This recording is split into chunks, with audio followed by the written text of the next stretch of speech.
Anna, welcome to our channel. Thank you for having me. I am so happy that you have taken the time to share with us not only how many rivers there are in Florida, but your river experience. But I'd like you to share with us first a little bit about you.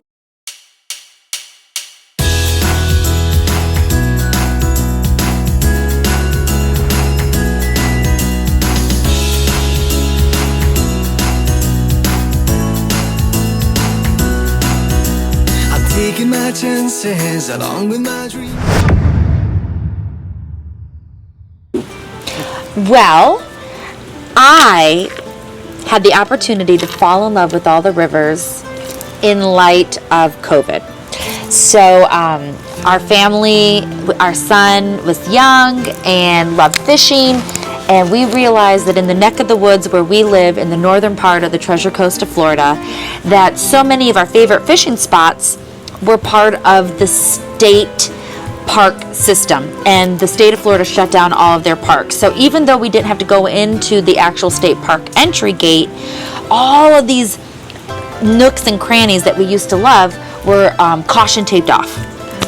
And so I had said to my family, well, this is crazy.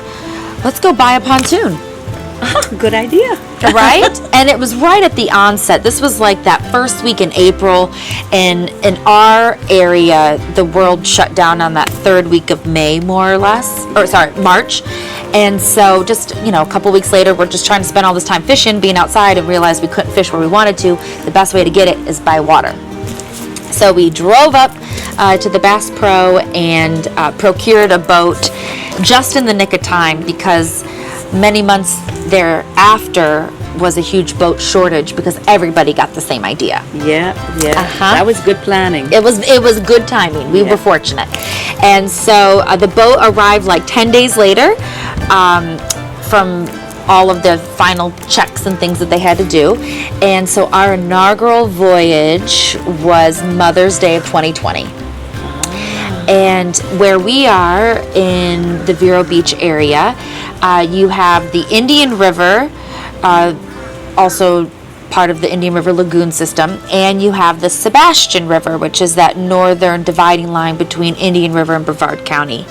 And so we met up there, and my boys just were so great to me that whole day. It was Mother's Day, right? So it was above and beyond, and I felt so special. And I said haphazardly, I want to go down every river in Florida. And at that time, visualizing the map, I'm thinking we have the St. John's River and the St. Mary's River and our rivers. Like, how many could there possibly be? Well, friends, now with the urban sprawl, when we first started the project, there were 103 rivers. And in the 4 years that we've been at it, with discovering smaller rivers in our journeys that aren't necessarily documented on a map the right way, and with the urban growth and sprawl the way that it is, and them cutting off canals and making new rivers, there are 130. Wow. And if there are more between now and the end of September, we just might not get to them because we can only keep up with so much. But our goal now is 130. I'm absolutely amazed by that. I had no idea there were that many rivers in Florida. Of assorted sizes. Some of them you blink and you're through. And others, they span from one end of the state to the next.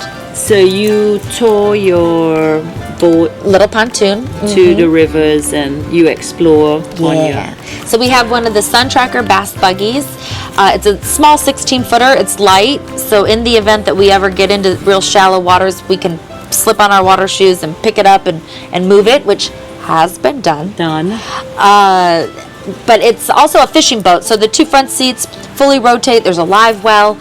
So we always say that this is a boat that's really designed for our family and maybe a guest or two, but there's only 7 cup holders, so that's our limit.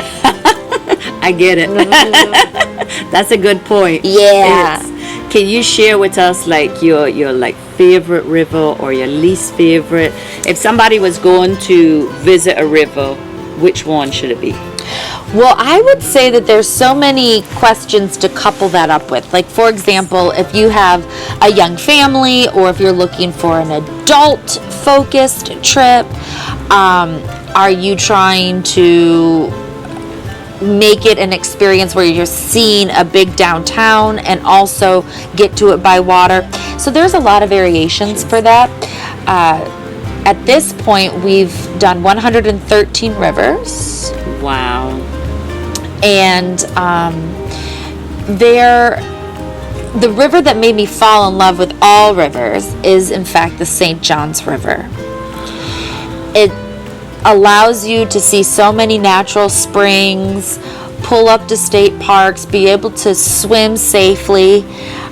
We are in Florida. There are gators. The further south you go into the Everglades, there's crocodiles. There's lots of poisonous snakes and things. These are just realities. Now, if you go to high trafficked springs and so forth, you're going to get a lot less of that, and you're going to really be able to enjoy swimming in the cold water, and it's so refreshing. So the St. John's is by far one of my all-time favorites and will always be a favorite. You can go to places by water and have lunch or an early dinner. I mean, there's just really a lot of great opportunities on the St. John's. Now, one part of the St. John isn't like the next. At some parts it's really thin and weavy. At other parts it's really wide and it's as big as what you think might be an ocean when you look from one end to the next. Oh, wow. Yeah, the St. John's is really interesting. Interesting. Now, did I read that part of the St. John's River flows north? That's correct, yes. But, and the different times that we've gone in and out of the St. John's, sometimes we're in the center of the state. Other times we've been in the Jacksonville area, and the St. John's is one of the only rivers that gives you direct access to seeing a professional sports stadium. Oh. So the Jacksonville Jaguars big stadium is there, and it's not too far from a Maxwell House plant, which is the fresh coffee. So we're cruising, and all of a sudden I'm like, does anybody smell delicious fresh coffee? Is it just me? And sure enough, there's the Maxwell House, and then you go around the bend and there's all the players, and it just happened to be a Sunday, and it was a football Sunday, and it was cool to feel the energy. And here we are, down on our little boat, just minding our, none of them can probably even see us. But So you can pull up close to the stadium with your boat? Not right there. There wasn't really a spot to pull up right there. However, a little bit further towards the highway, there was. You could pull up in the heart of the downtown and check out different restaurants and walk around the downtown of Jacksonville. Nice. Mm-hmm. What a different way to explore the towns by water, right? Yes. That's different. That's super interesting. And you've explored the Everglades? Thoroughly. And? Both sides.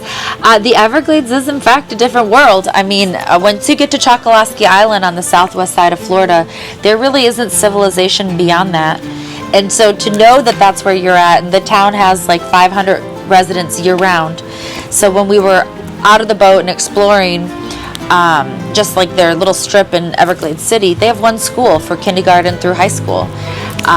It's a different capacity, different way of life. And then just most recently, we were on the Miami side of the Everglades and was able to stay on a houseboat in the Whitewater Bay, and knocked out like another 6 or 7 rivers with that experience.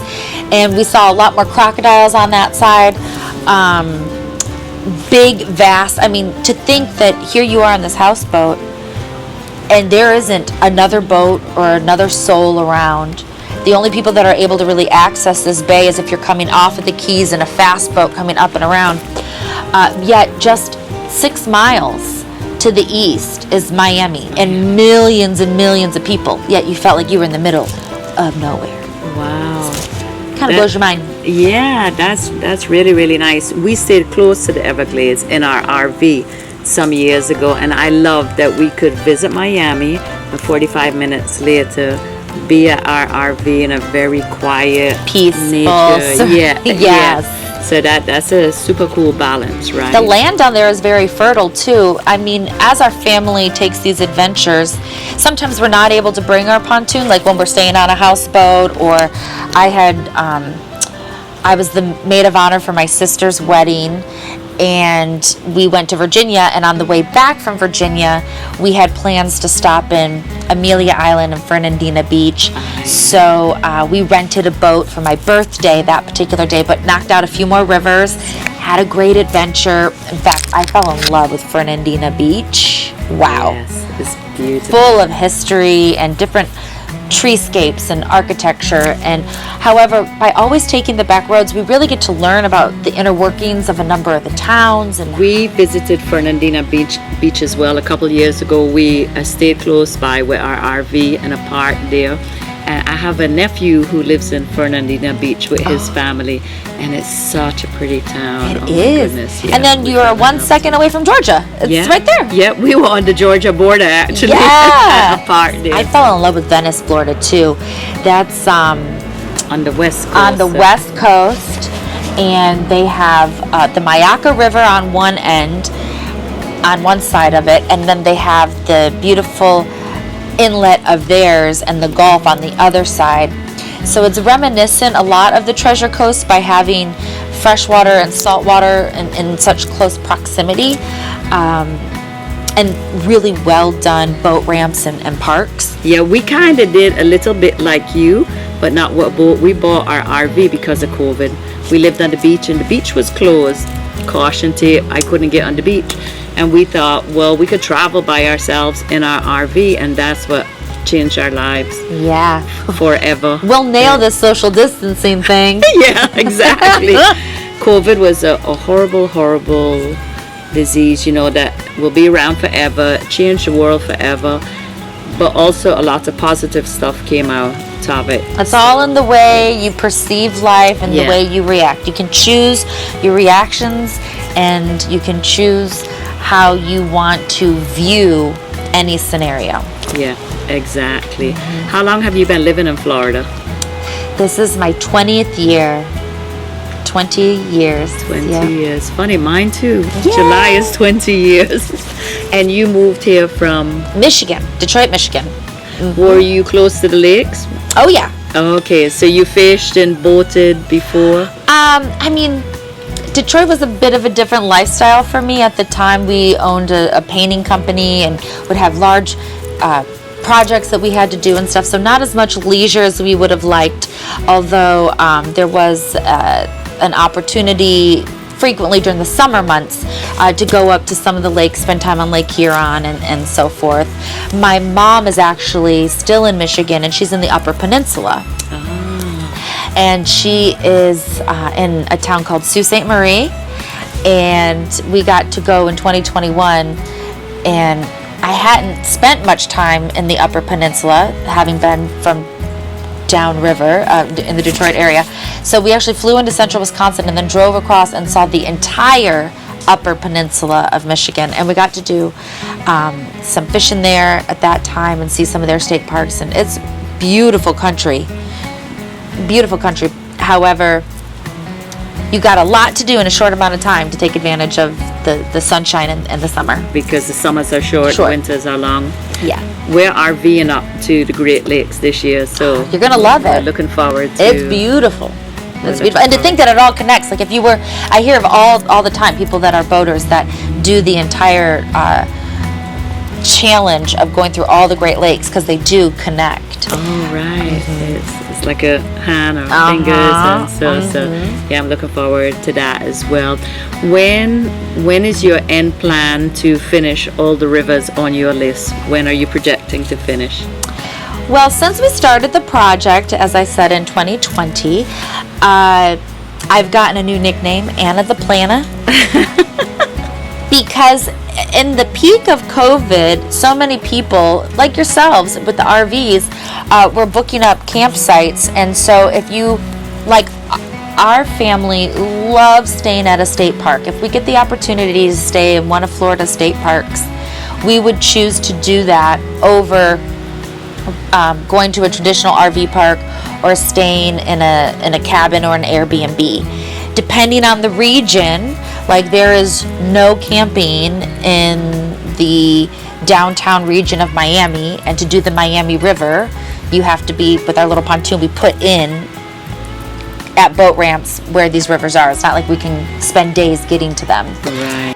And so sometimes you have to take an Airbnb, and it changes the whole cost as well as what that weekend might look like.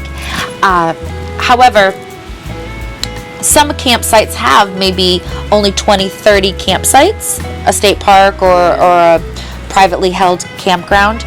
Others might have 100, right? So you'd have to get good at trying to plan where you wanted to be. And we always had a rule, like if we're going for a weekend, Friday to Sunday, the goal was that the place be within 3-hour drive so that it was more feasible. Right. And then the further away it was is when I tried to plan that in conjunction with an extended long weekend holiday or something like that.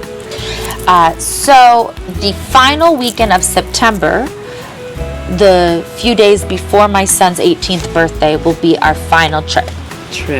Wow. Not that we want to repeat as mom and dad, but like hitting the goals, having the map, completing the project. It will be that final weekend of September, and it's going to be the Little Wekiva River, which is a really challenging river to get to with our pontoon. So many of the rivers really are thin and very wild and rural, and so they're meant more for the kayakers. However, in our family's journey, I have become a firm believer in just the tip counts with our boats. So, innuendo included. It is just true. We make up our own rules sometimes, but the Little Wekiva, where I've secured us a spot, will allow us to get in there. That's awesome. Yeah. What a journey for you. And I hope that if you want to visit rivers, that Anna has inspired you today, because I was so inspired by her story, and I still can't believe there's this many rivers in Florida. Crazy, I was beautiful, blown and away. fun. Yeah, yeah. And I too prefer nature places versus concrete places. Right. Yeah, I love the When given a RV choice. park. When given a choice. Yeah, for sure. Yeah, there's been like some really interesting.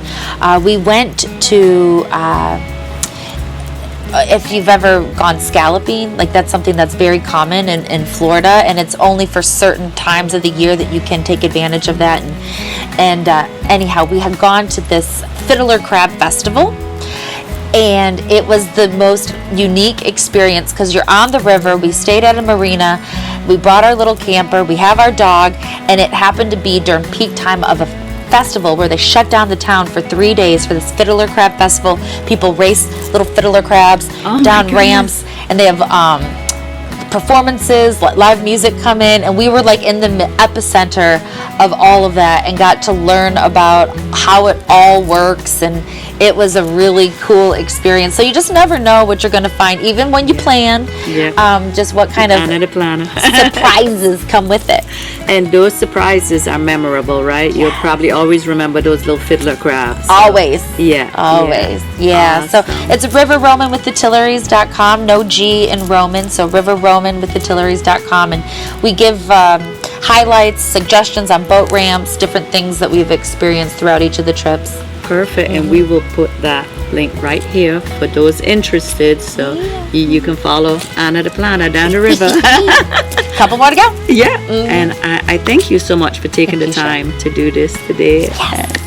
Thank you. We love it.